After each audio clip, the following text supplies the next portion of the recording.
কালকে থেকে বিশেষ করে যে ভিডিওটি প্রকাশ করার পরে অনেক এই ঘটনার পর তিনি দুঃখ প্রকাশ করেছেন যে বিষয়টি ঠিক হয়নি। এই বিষয়গুলো আসলে কিভাবে লিক হয় ভিডিওর ব্যাপারগুলো? বডি ক্যামেরা ছিল। তার আগে আমি বলতেছি রাজ্জাক ভাই দু একটা প্রশ্ন উত্তর দিই। ভোটার ট্রান্সফার এটা হচ্ছে একটা পার্টি যখন মনে করে যে আমি 300 সিটের ভিতরে এতগুলো সিটে জিতবই না, ওই ভোট দিয়ে কী করবো, ওই ভোট ট্রান্সফার আপনি ইলেকশনে আগে করছেন যে 1.5-2 বছর আগে করলেন। ভোটার ট্রান্সফার তো অত সহজ না। আমি ইচ্ছা করলেই তো আমি বরিশালে যা ভোটার হতে পারবো না। ইচ্ছা করলে ওখানে আমি থাকি, আমার তো যৌক্তিক প্রমাণ লাগবে। সেখানে ইলেকশন কমিশনের অনেক ঘুষ দিয়ে ভোটার ট্রান্সফার করে ফেলছে। এবং আমি বলছি 7 লাখের মতো ভোটার এই ভোটার ট্রান্সফার করছে। ওখানে ধরেন একটা ভোটে 5,000 ছোট আছে, অবৈধ না, ঠিক আছে মানলাম, কিন্তু অবৈধ না। কিন্তু ভোট এটা এক ধরনের কারচুপি, ভোটার কারচুপি। আপনি যেখানে 5,000 ভোট আছে ওখানে 5,000 ভোট নিয়ে আসলেন, ওই সিট তো ফেলই করবে, এই সিটে জিতবে, এই ভোটার কারচুপি। আপনি ধরেন বিদেশি প্রবাসী ভোটার বানাইছেন, প্রবাসী ভোটার এখানে পোস্টাল ভোটার তো বাংলাদেশের ভিতরেই আছে। আপনার লাভ পাইলে প্রবাসী সরকার তো এটাকে বলি আমি, প্রবাসী সরকার প্রবাসী ভোটটা হ্যান্ডেল করতে পারবেন না, করছেন কেন? ওখানে আপনার এই সংবিধান অনুযায়ী সাংবিধানিক সরকার, সংবিধানে আছে প্রবাসী দ্বৈত নাগরিক ভোটার হতে পারবে না, প্রার্থী হতে পারবে না, সব ছেড়ে দিচ্ছেন। ওখানে দ্বৈত, আমি তো একটা টেলিভিশনে রাত্রে কথা বলতেছি, আমেরিকান সিটিজেন, সে ভোটার হয়েছে, সে ভোট দিবে। সে যদি ভোটার বানাইলেন, সে যদি প্রার্থী হতে চায়, কি করবেন বলেন? এইসব গোজামিল তো হবে না। তারপরে ধরেন ভোটার, রাতের ভোট দিনে হয়েছে না, ভোট কেন্দ্রে লোকই যেতে ব্যাপার নাই। আপনি সিল মারলেন, ডক্টর ইউনুস বলতেছে তরুণরাও জিতবে, মন্ত্রীও হবে, হ্যাঁ। এবং সব সময় এ যাবৎকাল দেখছি জামাত এনসিপি একসাথে বললেই সেই কথাই বাস্তবায়ন হয়। এখন জামাতের পক্ষেও তো বলে, জামাতের পক্ষে তখন সরকার ফর্ম করে তখন প্রথম জামাতের নাম লইছে না, কয়েকবার লইছে না। এখন তো বোঝা যাচ্ছে এটা তো ইউনুসের সরকার, ইউনুস পক্ষপাত করতেছে, হানা ভোটে হার পক্ষে ক্যাম্পিং করতেছে। তো তাকে এনসিপিতে জয়েন করুক, নাহলে জামাতে জয়েন করে ক্যাম্পিং করুক, সমস্যা নাই। তো ইউনুস তো নিজেই কারচুপি করবে বলে মনে হচ্ছে, নিজেই কারচুপি করবে। সুতরাং এই সন্দেহ তো আমার ভিতরে আসতে পারে। রাজ্জাক সন্দেহ না আসে, উনি অ্যাডভোকেট মানুষ, ওনার তো যত ঝামেলা বাজবে ওনার তো ক্লায়েন্ট পাওয়া যাবে তত। আমি তো ঝামেলা চাই দেশে, আমি তো ঝামেলা দেশে, সুতরাং সন্দেহ। এখন বলেন ওইখানে একবার এনসিপির এক নেতা, নাম বলবো না, বলছে প্রয়োজনে আমরা সেনানিবাস উদয় দেব। তখন আমি যে কথা বলছিলাম সেইটা আমি বলতেছি, সেনাবাহিনী কিন্তু চুমু খাওয়ার জন্য ট্রেনিং দেওয়া হয় না, সেনাবাহিনীকে মানুষ ফাইনালি হত্যা করার ট্রেনিং দেওয়া হয়। ওই বেটায় ডাক্তার শিক্ষিত হয়েছে, তার বডি ক্যামেরা রয়েছে, ওই যে এমপি, তার বডি ক্যামেরায় সব রেকর্ড হচ্ছে। ওই বেচারা তাকে ছাড়া কোনো কথা বলে নাই। তাকে বলা হয়েছে তার নিরাপত্তা দেওয়া হবে, খালি আর্মসটা নিয়ে ভিতরে না ঢুকলে, ওটা তাদের বারণ আছে। আপনার সব জায়গায় এটা তো বোঝা যাচ্ছে যে আমাদের ক্ষমতায় গেলে তো ক্যান্টনমেন্ট তো উড়াই দিবে। সুতরাং তাকে গ্রেপ্তার করে নাই, এইটা আমার অভিযোগ সেনানিবাস সম্পর্কে। তাকে ঢুকতে দেয় না এটা না, সে যা ভাষায় বিয়ে করছে। আমি তারেক রহমানের প্রতিদ্বন্দ্বী, আরে বাপের বেটা, তারেক রহমানের ওইটা পাস করবি তুই বেটা, ওইটা দেয়। আর তার বলছে তো আপনি অস্ত্র রেখে যান, অস্ত্র রাখার একটা এমপি বারবার তাকে ছাড় বলে কত বিনয়ের সাথে করতেছে, সে যাবেই। হ্যাঁ, শেষ পর্যন্ত তার সিনিয়র অফিসারকে লাগাই দিয়েছে, তার সাথে আবার টেলিফোনে কথা বলছে। আইন তো ভাঙতে পারবে না কেউ, কারণ এটা সেনাবাহিনীর বোর্ডের সিদ্ধান্ত। ওখানে আপনি অস্ত্র অনেক সারা রাস্তায় রাজ্জাক ভাই গাড়ি চালা যায়, কি ট্রাফিক ভেঙে চুরে যায়, আমরাও যাই। ক্যান্টনমেন্টে ঢান্ডার ঢুকলেই, জাহাঙ্গীর গেটে ঢুকলেই তো সোজা হয়ে যান, আর তো থাকেন না।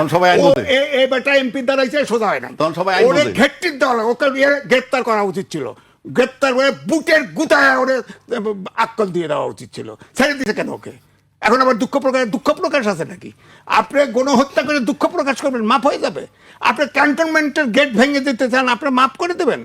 ওকে মাফ করবা না, ওকে গ্রেপ্তার করা উচিত এবং ওকে বুট দিয়ে ফেসানো উচিত, যাতে সারা দেশের 18 কোটি লোক বোঝে সেনানিবাসে এটা করা যাবে না, সেনানিবাসকে বিতর্কিত করা যাবে না। আমাদের শেষ শাস্ত্র যেমন বিচার বিভাগ, তেমনি সেনানিবাস। আপনি সেনাবাহিনী তছনছ করে গেটের ভিতরে কতক্ষণ বলে ঝগড়া করছে, কিন্তু ওর তো বেটার খেয়ালই নাই যে বডি ক্যামেরা আছে। এখন ইলেকশনে বডি ক্যামেরা কিনছে, দিবে, কিন্তু এই সরকারও চিন্তা করছে, ইলেকশন কমিশন, ওই বেচারা ট্রেনিং আছে, ও তো বডি ক্যামেরা সব ভিডিও করে ফেলছে। এখন কয়েক বডি ক্যামেরা করলে আজিজ ভাই, আপনার বক্তব্য শুনছিলাম আমরা, আমি এই বিষয়ে রাজ্জাক ভাইয়ের কাছে শুনতে চাই, আপনি ঘটনাটি কিভাবে দেখছেন? ভাই, ঘটনা আমি কি বলবো, এটা তো খুব সেন্সিটিভ জায়গা, তবু বলছি। আমি এই ভিডিওটা দেখছি, আপনি ক্যান্টনমেন্টে যখন ঢুকবেন, আপনি সশস্ত্র থাকেন, কোনোভাবে আপনি ঢুকতে পারবেন না। ইভেন যদি গানম্যানও আপনার থাকে বৈধভাবে, গানম্যান তো বৈধ থাকলে আপনি ঢুকতে পারবেন না। বাট বিধান আছে, বিধান হলো ক্যান্টনমেন্ট বোর্ডের কাছ থেকে আপনি আগাম পারমিশন নেবেন, অথবা স্টেশন কমান্ডার থাকে তাদের কাছ থেকে পারমিশন নেবেন। তো সেক্ষেত্রে সেই পারমিশন নিশ্চয়ই তার ছিল না, থাকলে তো আর এত বাকবিতণ্ডা হইতো না। পাশাপাশি সে অনেকগুলা বাজে কথা বলেছে। আরে জিব্বা দিয়ে সাইডে তার আমি রাস্তা বলি, পরিষ্কার শুনুন। করে ওর জিব্বা কেটে দেওয়া উচিত। আচ্ছা শেষ করি, আমি বলে নিই। জিব্বা দিয়ে রাস্তা চেটে দেন তারেক জি আসলে, বা তারেক রহমান সাহেব আসলে, প্লাস তারেক রহমান সাহেবেরও তো সাথে গানম্যান মানে তার সিকিউরিটি লোক থাকে, এই সমস্ত তুলনা সে করছেন। জি, মানে এখানে তুলনাটাকে আমি সে বলছে হয়তো সে একটা বার্তা দিতে চায় যে নিয়ম সবার জন্য সমান থাকতে হবে। বাট আপনার তো সিম্পল গানম্যান, আর তার তো আর্মি সিকিউরিটি দিচ্ছে, তারটা আর ওনারটা তো এক নয়। আবার তার পক্ষে যদি যুক্তি দেন, সে যদি যায় যে হ্যাঁ গানম্যান ছাড়া যেতে পারেন, সে বলছে যে আমি কচুক্ষেত পর্যন্ত যদি যাই, মানে ক্যান্টনমেন্ট বের হওয়ার পর গানম্যানটা পাবে কোথায়, এটাও সে প্রশ্ন করছে। কিন্তু তার আচরণটা ঔদ্ধত্যপূর্ণ ছিল, মানে আরও সুন্দর হইতে পারতো, আরও সফট হইতে পারতো। আর ক্যান্টনমেন্টের নিয়ম কিন্তু জেনারেল সাহেবরাও মানে আপনার জেনারেলও যদি যায়, তাকেও যদি জিজ্ঞাসাবাদ করে, তার প্রপার আনসার দেয় তারা প্রপারলি এবং খুব সফট ম্যানারে। এগুলা সে নিঃসন্দেহে আমি বলি যে ভালো কাজ করেনি। হয়তো আমি আজিজ ভাইয়ের মতো বলতে পারি না, বাট আমি এটা সমর্থন করার কোনো কারণ নাই। কিন্তু পাশাপাশি আমার কতগুলা কোয়ারি আছে এখানে। যেমন এটা নিয়ে কথা উঠছে স্বাধীনতা, সার্বভৌমত্বের প্রতীক ক্যান্টনমেন্ট, নিরাপত্তার ব্যাপার আছে ক্যান্টনমেন্টের ভিতরে। Whole cantonment is full of arms থাকে, কিন্তু ওখানে মেনলি মিলিটারি, তারাও নিরাপত্তার চিন্তা করতেছে, যৌক্তিক। এবং আপনি গানম্যান নিয়ে যেতে পারবেন না প্রায়র পারমিশন ছাড়া, যৌক্তিক। কিন্তু প্রশ্ন হচ্ছে, আপনি যখনই নিরাপত্তার প্রশ্ন আনবেন, সেই নিরাপত্তা কি শুধুই সেনাবাহিনীর জন্যে, মানে শুধু সেনানিবাসের সেনাবাহিনী দিয়ে সেনাবাহিনীর নিরাপত্তাই আমরা দিব না। দেশের সার্বভৌমত্ব দুইটা ধরন আছে, একটা এক্সটার্নাল, একটা ইন্টারনাল।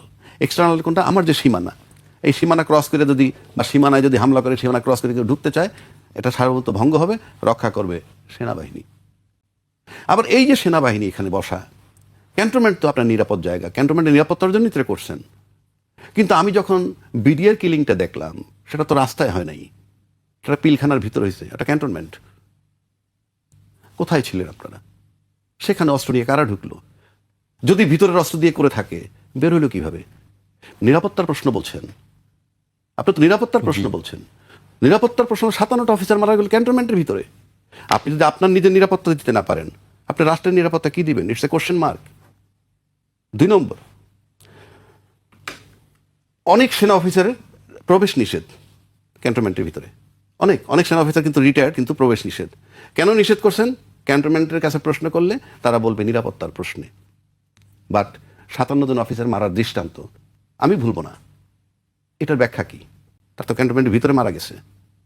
2 নম্বর আসেন, এই ঘটনাটা ঘটছে বেশ কিছুদিন আগে, কতদিন আগে তা আমি জানি না। বডি ওন ক্যামেরা কার ছিল?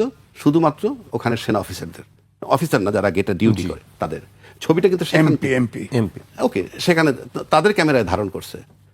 আমি নিশ্চিত করে বলতে পারি ক্যান্টনমেন্টের অন্তত 50-100 গজের দূর থেকে কেউ মোবাইল দিয়েও ছবি তুলতে পারবে না। It is so secured.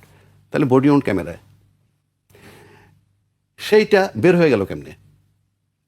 এটা জুলকার নায়েক সাহেবের, আমরা ফেসবুকে দেখছি, উনি নাকি এটাকে আপলোড করছেন প্রথম। উনি পেলেন কিভাবে? তাহলে সিক্রেসি আপনি রাখতেছেন না, প্রাইভেসি, সিকিউরিটি, এটা তখন থেকে বেরোইছে। আমি যে নিরাপত্তার দোহাই বারবার দিতেছি, আমার দেশের আভ্যন্তরীণ নিরাপত্তা রাখার দায়িত্ব এই সেনাবাহিনীর। 57 অফিসার তো বললামই, ইন এডিশন আয়নাগর, মেজর সিনার বুকে তাজা গুলি মারছে পুলিশ। এটা কিন্তু আপনার আভ্যন্তরীণ সার্বভৌমত্বের ভিতরে পড়ে। গত 16 বছর কি হয়েছে আমরা জানি। সেনাবাহিনীদের শুধু বলেন নিরাপত্তা, এই স্নাইপার দিয়ে গুলি করছে হেলিকপ্টার দিয়ে জুলাইতে। তো আপনি তো আমার দেশের মানুষ মারার জন্য না, সেনাবাহিনী একমাত্র বহিঃশত্রু দ্বারা আক্রমণ হইলে, আবার যদি রাষ্ট্রের এমন কোনো রাষ্ট্রদ্রোহী হয় যাকে কোনোভাবে নিয়ন্ত্রণ করা যাচ্ছে না, সেক্ষেত্রে তারা মারতে পারে। আর হলো বহিঃশত্রু যদি আমাকে আক্রমণ করে, 2টা জায়গায় মৃত্যুর জন্য they are permitted, otherwise not in no way. আপনি আপনার দেশের লোক মারতে পারবেন না। আমি দেশের আভ্যন্তরীণ সার্বভৌমত্বের কথা বলছি। তারপর আসেন, কতগুলো জিনিস মিলে যায়। আপনি এখন এই মুহূর্তে, ঘটনাটা অন্তত 2 সপ্তাহ আগের, কেউ বলে 1 মাস আগের, ঠিক আছে, এখন পাবলিশড হইলো কেন? এখন এই মুহূর্তে প্রকাশ হইলো কেন? 2-3 দিন 4 দিন আগে একটা আলতাফ সাহেব, ওনাদের বিএনপির লোকই, সে বলছে বিএনপির প্রার্থী চুজ করছে কারা, সেখানে সে ডিজিএফআইর নাম বলছে, এনএসআইর নাম বলছে, পুলিশদের নাম বলছে, এরা চুজ করে দিয়েছে প্রার্থী। তো এই যে চুজ করার সাথে আপনি যেগুলো মিলান, এবং এই মুহূর্তে এটা দেওয়া মানে কি, এই মুহূর্তে এটা পাবলিশ করা মানে কি জামাতের পক্ষে কাজ করা, যে জামাতের ভোট বাড়বে, জামাতের পক্ষে কাজ করা যদি হয়, তাহলে এই পক্ষপাতিত্ব কেন করবে? আমি কি বুঝাইতে পারছি? আমি আবারও বলছি, এটা কি জামাতের পক্ষে করা, যে জামাতের ভোট বাড়বে, নাকি জামাতের মাধ্যমে সিক্রেসি, মানে জামাতের ঘটনাকে কেন্দ্র করে আমার সিক্রেসি, প্রাইভেসি যে বাইর হয়ে গেল, সব কিছু মিলে যদি জামাতকে দায়ী করে, জামাত কি ভোট বেশি পাবে? যদি ভোট বেশি পায় সেজন্য করে থাকলেও তো জামাতকে ফেভার করছেন আপনি। কি রাইট আছে তাইলে তার? আর বডি অন ক্যামেরায় তাহলে তো অনেক কিছুই থাকতে পারে, শুধু কি এইটুক? নাকি এই যে যে আপনার এই যে জিনিসটা যদি জামাতের বিরুদ্ধে যায়, কথার পক্ষে গেলে তো সেটাও পক্ষপাতিত্ব, বিরুদ্ধে যদি যায় তাও তো অন্য কারো পক্ষপাতিত্ব। So it's a question mark.